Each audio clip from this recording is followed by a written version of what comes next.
नमस्कार दोस्तों, आज की इस वीडियो में हम बहुत ही महत्वपूर्ण विषय पर बात करेंगे। एक अहम फैसले के बारे में जिसमें ऑनरेबल सुप्रीम कोर्ट ने किराएदारों को एक नसीहत दी है, एक चेतावनी दी है और जो मकान मालिक होता है उसको खुशखबरी दी गई है। यदि आप जानना चाहते हैं कि ये फैसला क्या है, किस तरीके से ऑनरेबल सुप्रीम कोर्ट ने इस बात को कहा है कि यदि किराएदार कुछ शर्तों को पूरा नहीं करता तो वो मकान मालिक के अगेंस्ट में कोई भी कानूनी कार्रवाई नहीं करा सकता और मकान मालिक अपने अधिकारों का प्रयोग करते हुए जब चाहे उस किराएदार को घर से बाहर निकाल सकता है और किराएदार ऐसी कंडीशन के अंदर भी कुछ नहीं कर सकता। तो यदि आप जानना चाहते हैं, यदि आप किराएदार या मकान मालिक है, दोनों के लिए ये वीडियो बहुत ही ज़्यादा महत्वपूर्ण है। एक के अधिकारों की बात है और दूसरे के लिए एक नसीहत दी गई है जिसमें सुप्रीम कोर्ट ने बताया कि आपको किन कंडीशनों का पालन करना चाहिए। तो यदि आप जानना चाहते हैं तो एंड तक वीडियो में बने रहे। मेरा आपसे अनुरोध है कि यदि आप चैनल पर पहली बार आए हैं तो आज ही हमारे यूट्यूब चैनल कानूनी बातें को सब्सक्राइब कर लें ताकि इसी प्रकार की यूज़फुल वीडियो की नोटिफिकेशन आप तक पहुंच सके। चलिए बिना किसी देरी के वीडियो शुरू करते हैं। नमस्कार दोस्तों, मैं स्मित कुमार आप सभी का हमारे यूट्यूब चैनल कानूनी बातें में स्वागत करता हूं। यदि आपकी कोई भी लीगल प्रॉब्लम है, कोई आप कानूनी जानकारी लेना चाहते हैं तो स्क्रीन पर दिए गए मोबाइल नंबर पर कॉन्टैक्ट कर सकते हैं और विधिक परामर्श ले सकते हैं अपने मामले में।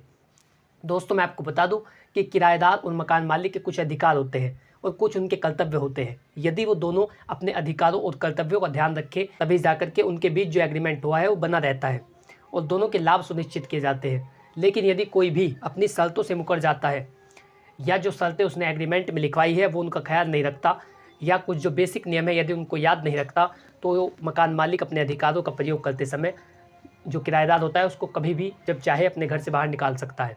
दोस्तों, इस बारे में सुप्रीम कोर्ट ने क्या कहा, तो किराएदारों के लिए नसीहत दी गई है कि यदि वो धारा 12 किराया अधिनियम का पालन नहीं करते, जो शर्तें उसमें दी गई है, यदि किराएदार उन शर्तों का पालन नहीं कर रहा है तो मकान मालिक जब चाहे उसे वहाँ से बेदखल कर सकता है, जब चाहे अपने मकान से बाहर निकाल सकता है। अब आपके मन में सवाल आता होगा कि धारा 12 क्या होती है या किराया अधिनियम का सेक्शन 12 क्या है। तो यही आज की इस वीडियो में आपको बताने वाला हूँ कि आपको किन कंडीशनों का पालन करना है। दोस्तों, जो धारा 12 होती है किराया अधिनियम की, उसमें सबसे पहली कंडीशन होती है कि जो किराएदार है वो किराया समय पर अदा करेगा। जो भी किराया मकान मालिक से उसका तय हुआ है कि इतनी तारीख को इतना किराया उस मकान में रहने का या उस दुकान में रहने का देगा, तो यदि वो अपना एक निश्चित किराया जो उसने निर्धारित किया है यदि वो उसे नहीं देता है या उसे अदा नहीं करता, समय से अपने किराए को नहीं देता, तो ऐसी कंडीशन के अंदर सेक्शन 12 का उल्लंघन होगा। और यदि कोई भी किराएदार धारा 12 का उल्लंघन करता है तो वो मकान मालिक के अगेंस्ट में कोई भी कानूनी कार्रवाई नहीं कर सकता और ना ही कोई केस दायर कर सकता है। तो ऐसे में किराएदार को सबसे पहले ये समझना होगा कि वो जो किराया निश्चित किया गया है, जो उन दोनों के मध्य एग्रीमेंट हुआ, वो उस किराए का ध्यान रखे, उस किराए को समय पर अदा करे। और यदि कोई कारण ऐसा होता है कि वो उस समय अपना किराया नहीं दे पाता तो उस बारे में मकान मालिक को लीगल रूप से सूचित करे। मकान मालिक को ये बताए कि मैं आपको इतनी तारीख को ही किराया दूंगा, अभी मेरा ये जो हिसाब है वो नहीं बन पाया है, जो मुझे आपको किराया देना था किसी समस्या के कारण वो नहीं इकट्ठा हो पाया है, तो इस कारण मैं आपको इस महीने किराया नहीं दे सकता। लेकिन यदि वो बिना कुछ कहे महीने का किराया बाउंस कर देता है या उसे नहीं देता, तो ऐसी कंडीशन के अंदर जो प्रावधान होगा वो होगा 12 का उल्लंघन। जो सेक्शन 12 है उसका उल्लंघन आप करते हैं यदि आप समय पर किराया नहीं देते।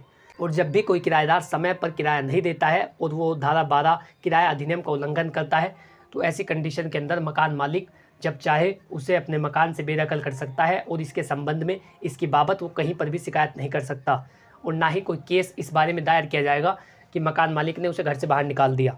तो ऐसे में आपको ध्यान रखना है सबसे पहले किराए का, कि जो किराया तय किया गया है वो आप समय पर अदा करें। दूसरी बात, धारा 12 कहती है कि जो शर्तें एग्रीमेंट में लिखवाई गई है उन सभी का ख्याल रखें। शर्तें कैसी हो सकती है, एग्रीमेंट में आपने लिखवाया कि आप इतनी तारीख को किराया देंगे, आपके पास ये एरिया होगा या आप इस तरीके से रहेंगे, इस समय तक रहेंगे, तो ये जो सारी बातें होती है वे एग्रीमेंट की शर्तें होती है।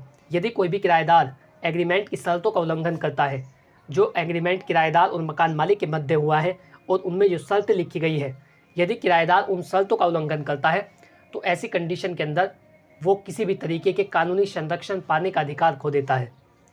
यदि मकान मालिक चाहे तो उसे आज के आज अपने मकान से खाली करा सकता है, उसकी शिकायत दर्ज करा के। और ऐसी कंडीशन के अंदर जो किराएदार होता है वो कहीं पर भी शिकायत नहीं कर सकता, क्योंकि उसने एग्रीमेंट में लिखी शर्तों का उल्लंघन किया है, यानी कि उसने धारा 12 किराया अधिनियम का उल्लंघन किया है। और जो कोई भी किराएदार धारा 12 का उल्लंघन करेगा उसे जब चाहे मकान मालिक अपने मकान से, अपनी दुकान से, अपने कार्यालय से बाहर निकाल सकता है, जब चाहे उसे बेदखल कर सकता है। तो ये भी प्रावधान होता है। तीसरा धारा 12 कहती है, तीसरी बात धारा 12 किराया अधिनियम की कहती है कि जो एरिया तय हुआ है, आपको कहा गया है कि आप इस कमरे में रहेंगे या आप नीचे के फ्लोर पर रहेंगे, लेकिन यदि आप एरिया से ज़्यादा का बरतते हैं या आपको उस मकान में जितनी जगह रहने के लिए दी गई है आप उससे अधिक का उपयोग करते हैं, तो ये भी एक उल्लंघन होता है। धारा 12 के तहत ये भी उल्लंघन माना जाता है यदि जो क्षेत्र आपके लिए निर्धारित किया गया है आप उससे ज़्यादा का क्षेत्र बरत रहे हैं। ऐसी कंडीशन के अंदर भी मकान मालिक जब चाहे आपको मकान से बाहर निकाल सकता है। तो आपको ध्यान रखना है, जो क्षेत्र, जो एरिया एग्रीमेंट में तय हुआ है कि आप इतने एरिया पर रहेंगे, नीचे के फ्लोर पर रहेंगे, सेकंड फ्लोर पर रहेंगे, इतने मकान में रहेंगे, इस कमरे में रहेंगे, तो उन शर्तों का आपको पालन करना होता है। यदि आप उनका ख्याल नहीं रखते तो ऐसी कंडीशन के अंदर भी जो मकान मालिक होता है वो जब चाहे आपको बाहर निकाल सकता है। यानी कि कहने का अर्थ ये है कि जो एग्रीमेंट आपके और मकान मालिक के बीच होता है, यदि आप उसका पालन नहीं करते तो मकान मालिक जब चाहे आपको अपने मकान से बाहर निकाल सकता है।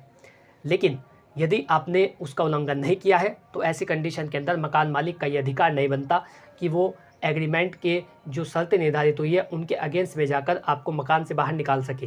यदि आप समय पर किराया दे रहे हैं, दूसरी बात आपने जो एरिया निर्धारित हुआ था आप उसी का पालन कर रहे हैं, उसी एरिया में आप रह रहे हैं, जो किराया है वो समय से दे रहे हैं, एग्रीमेंट में लिखी गई सभी शर्तों का पालन कर रहे हैं, तो ऐसी कंडीशन के अंदर मकान मालिक आपको ज़बरदस्ती मकान से कभी भी नहीं निकाल सकता। लेकिन यदि आप जो ये निर्धारित शर्तें की गई हैं यदि आप इनका पालन नहीं करते तो आपको मकान मालिक जब चाहे मकान से बाहर निकाल सकता है। और इसके साथ ही मैं आपसे कहना चाहता हूँ, जब भी आप रेंट एग्रीमेंट को बनवाएं तो उसे तसल्ली बख्श बनवाएं, कभी भी उसे बनवाने में जल्दबाजी ना करें। जो शर्तें उसमें लिखी जा रही है उनका ध्यान रखें, जो बातें आप लिखवा रहे हैं उनको याद रखें, ताकि आप रेंट एग्रीमेंट का उल्लंघन ना करें और आपको बेइज्जत होकर उस घर से ना निकलना पड़े। ऐसी कंडीशन के अंदर यदि मकान मालिक चाहता है तो आपको घर से बाहर निकाल सकता है यदि आप एग्रीमेंट में लिखी गई शर्तों का उल्लंघन करते हैं। तो जब भी आप रेंट एग्रीमेंट को बनवाते हैं तो उसका ख्याल रखिए किस तरीके से आप उसे लिखवा रहे हैं, उसे हमेशा तसल्ली बख्श बनवाइए, जल्दबाजी मत कीजिए उसे बनवाने के लिए, और जो बातें उसमें लिखी जा रही है उनका ख्याल रखिए। यदि नहीं तो इस जजमेंट के सहारे मकान मालिक आपको घर से बाहर निकाल सकता है यदि आप सेक्शन 12 किराया अधिनियम का उल्लंघन करते हैं। इसके साथ ही इस केस में क्या बात कही गई, इसमें कहा गया कि यदि किराएदार कोई केस करना चाहता है, अब देखिए यदि आपके अगेंस्ट में मकान मालिक ने झूठी कानूनी कार्रवाई कराई या आपको लगता है कि आपने एग्रीमेंट की सारी शर्तों का पालन किया, तो उसके बाद भी यदि आप चाहते हैं, मकान मालिक आपको घर से बाहर निकाल रहा है और आप चाहते हैं उसके अगेंस्ट में कोई कानूनी कार्रवाई कराना, तो इसके लिए पहले आपको एफिडेविट देना होता है। एफिडेविट आप कोर्ट में देंगे, उस एफिडेविट में आप इस बात को बताएंगे कि आपने किराया समय पर अदा किया है, और उस एफिडेविट में आप इस बात को बताते हैं कि जो किराया है उसका पैसा मेरे पास बकाया नहीं है, या मैंने पूरा पैसा जो इसका पूर्ण किराया बैठता है वो अदा कर रखा है। इस बात के बारे में आपको एफिडेविट देना होता है। और ये जो शपथ पत्र होता है इसमें आपको सच्चाई लिखवानी पड़ती है। यदि आप कोर्ट के समक्ष झूठी दलील देते हैं, अपने शपथ पत्र में झूठी बातों को लिखवाते हैं, तो ऐसे में भी आपके अगेंस्ट में कानूनी कार्रवाई की जा सकती है, जिसके लिए आपको जेल भी जाना पड़ सकता है। तो यदि मकान मालिक आपको घर से बाहर निकाल रहा है और आपको लगता है एग्रीमेंट की सारी शर्तों का आपने पालन किया है, तो ऐसे कंडीशन के अंदर आप जो एफिडेविट देते हैं उसका भी ध्यान रखिए। जब आप केस दायर करते हैं उससे पहले आपको एक एफिडेविट देना होता है। दूसरी बात इसमें कही गई, मुकदमे के चलते रहने के दौरान भी आपको किराया देना होगा। यदि आपके और मकान मालिक के बीच कोई केस चल रहा है तो ऐसी कंडीशन के अंदर भी किराया बरकरार रहता है। जो किराया होता है वो आपको समय पर देना होता है केस चलने के दौरान भी। तो ये बातें इस जजमेंट में कही गई जिससे मकान मालिक को खुशी मिली है और जो किराएदार है उसको नसीहत दी गई है। आशा करता हूँ कि जानकारी आपको अच्छी लगी होगी और आप समझ पाए होंगे कि किस तरीके से अपने जो किराए का एग्रीमेंट है उसकी शर्तों का पालन किया जाना चाहिए, यदि आप नहीं चाहते कि आपको उस घर से बेइज्जत होकर निकलना पड़े। यदि आपको जानकारी अच्छी लगी तो वीडियो को लाइक कर लें और चैनल को सब्सक्राइब अवश्य करें ताकि इसी प्रकार की नॉलेजेबल वीडियो आप तक पहुंच सके।